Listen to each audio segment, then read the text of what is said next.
I grew up active in church, and I truly believed I was Christian. Looking back, I don't think I was, because I ended up going into a rebellion for several years as I was actually around 20. And I was the prodigal. And I lived in a pigsty for several years.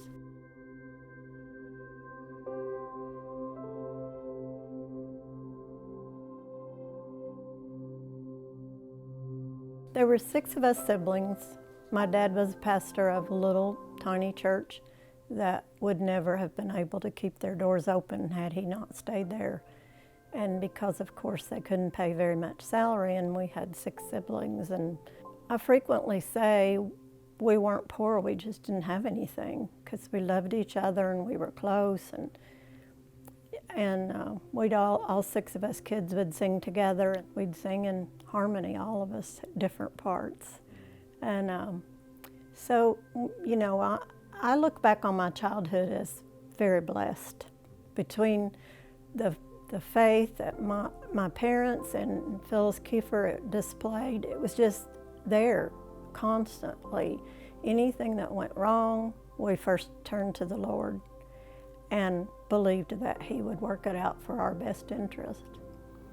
And so, you know, I was just really blessed with that. There was a lady called Phyllis Kiefer who came to us as a home missionary from a church in Ohio. And she felt called to be in Indiana, but that's another story. But anyway, she just settled into our home, and she helped Mother with us kids, and Mother was a stay-at-home mom, but she had her hands full. She had 6 children and not much money to work with. But Phyllis Kiefer was such a blessing to us, and a third parent, actually. And all of us felt that way about her. And until her death, we took care of her.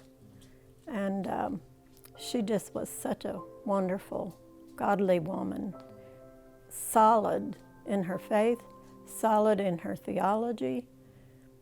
And so early on, I learned differences in theology, some of which weren't true and some of which were true. And she taught me the difference. And she was just a wonderful influence for me. I was in nurses training, and I had a couple of horrific experiences. After the first one, I took the next semester off to kind of get my head together, but that's when I started on the wrong path also. And so I went back after that quarter into another rotation and had another horrific experience. And I just fell apart.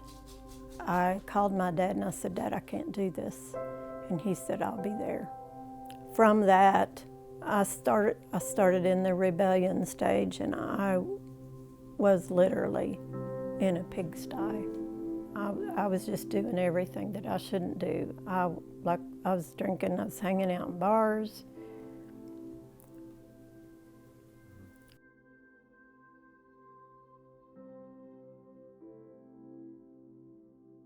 Our landlady was a fine Christian lady, and she witnessed to me the first day we moved in. And she was just a little gentle person, and she didn't like get in your face. And, you know, it really spoke to me. But I really didn't. I was just thinking about it in the back of my mind, you know, and I knew the truth. I was taught the truth. And I had no reason to be the way I was being at that time. But I think it took the filth for God to show me how filthy I was and how much I needed Him. And then pretty soon, one evening, Chrissy and I went on to post to watch Mary Poppins. And it was just so much fun, and it was so clean. And God showed me how dirty I was. So I went home, and I called Kiefer after Chrissy went to bed, because I knew if she saw me crying, she would worry. And I talked to Kiefer, and she prayed with me, and she led me down the Roman road. And even though I knew the truth, it was like a fresh of air, just breath that came in. I felt like 1,000 tons rolled off my shoulders. I was forgiven of all the filthiness, and I just couldn't thank God enough. And I committed myself to God.